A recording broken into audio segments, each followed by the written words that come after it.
संदेह करने वाले व्यक्ति के लिए खुशी ना तो इस धरती पर है ना ही कहीं और जगह। अपना पराया, ऊंच नीच, मेरा तुम्हारा, ये सब अपने मन से हटा दो और फिर देखो यह सब तुम्हारा है और तुम सबके हो।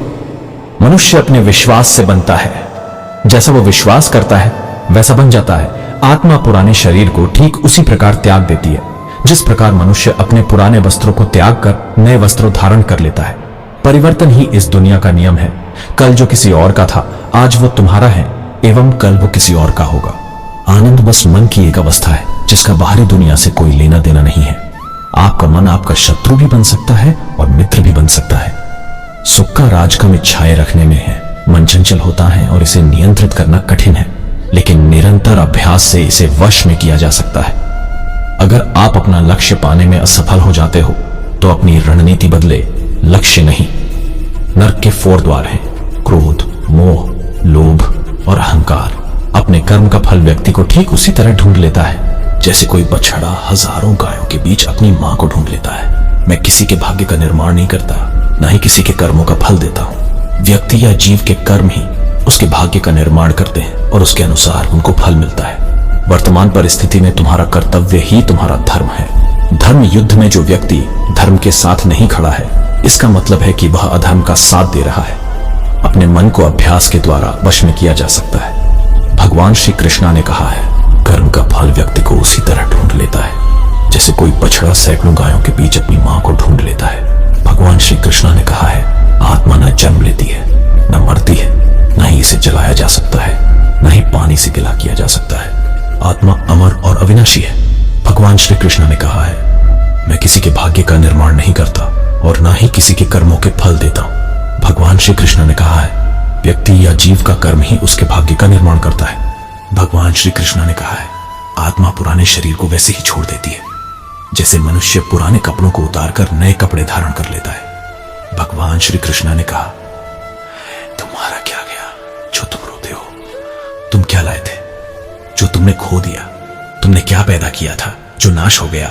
न तुम कुछ लेकर आए, जो लिया यहीं से लिया, जो दिया यहीं पर दिया, जो लिया इसी ईश्वर से लिया, जो दिया इसी को दिया। संपूर्ण प्राणी अन्न से उत्पन्न होते हैं। अन्न की उत्पत्ति वर्षा से होती है, वर्षा यज्ञ से होती है और यज्ञ सत्कर्मों से उत्पन्न होने वाला है। इस आत्म विनाशकारी नरक के लिए 3 द्वार हैं: वासना, क्रोध और लालच। इन तीनों को छोड़ दो। कृष्ण का कोई आदि, मध्य या अंत नहीं है। कृष्ण के रूप की कल्पना उनके अलावा कोई और नहीं कर सकता। अच्छे लोगों की कृष्ण परीक्षा बहुत लेता है परंतु साथ नहीं छोड़ता, और बुरे लोगों को कृष्ण बहुत कुछ देता है परंतु साथ नहीं देता। जिंदगी में 2 लोगों का होना बहुत जरूरी है। एक कृष्ण जो ना लड़े फिर भी जीत पक्की कर दे, दूसरा कर्ण जो हार सामने हो फिर भी साथ न छोड़े। तू करता वही है जो तू चाहता है, होता वही है जो मैं चाहता हूं। तू वही कर जो मैं चाहता हूं, फिर होगा वही जो तू चाहता है।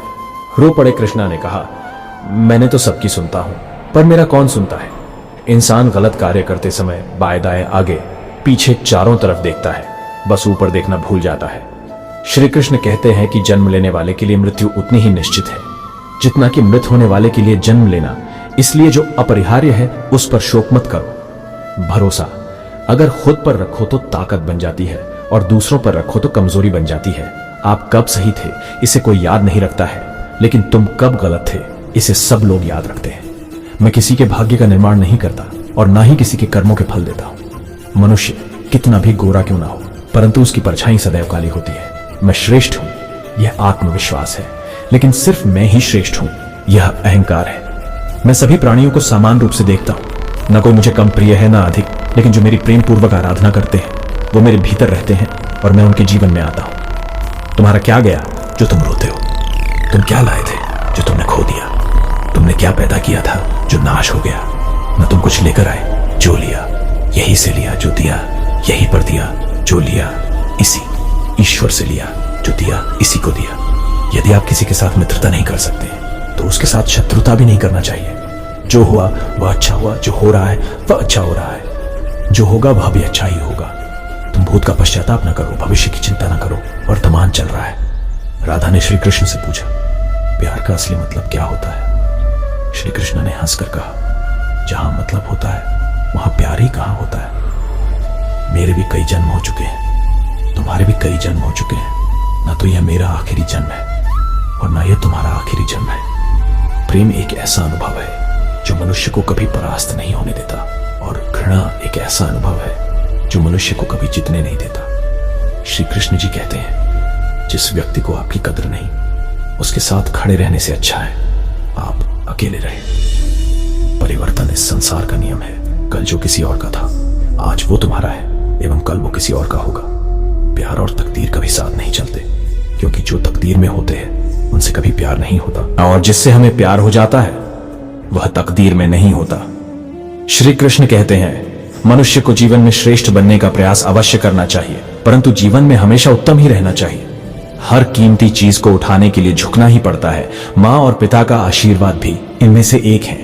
अगर व्यक्ति शिक्षा से पहले संस्कार, व्यापार से पहले व्यवहार और भगवान से पहले माता पिता को पहचान ले तो जिंदगी में कभी कोई कठिनाई नहीं आएगी।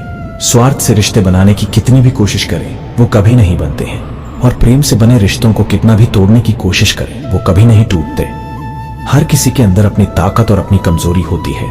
मछली जंगल में नहीं दौड़ सकती और शेर पानी में राजा नहीं बन सकता, इसलिए अहमियत सभी को देनी चाहिए। श्री कृष्ण कहते हैं, एक बार माफ करके अच्छे बन जाओ, पर दोबारा उसी इंसान पर भरोसा करके बेवकूफ कभी न बनो।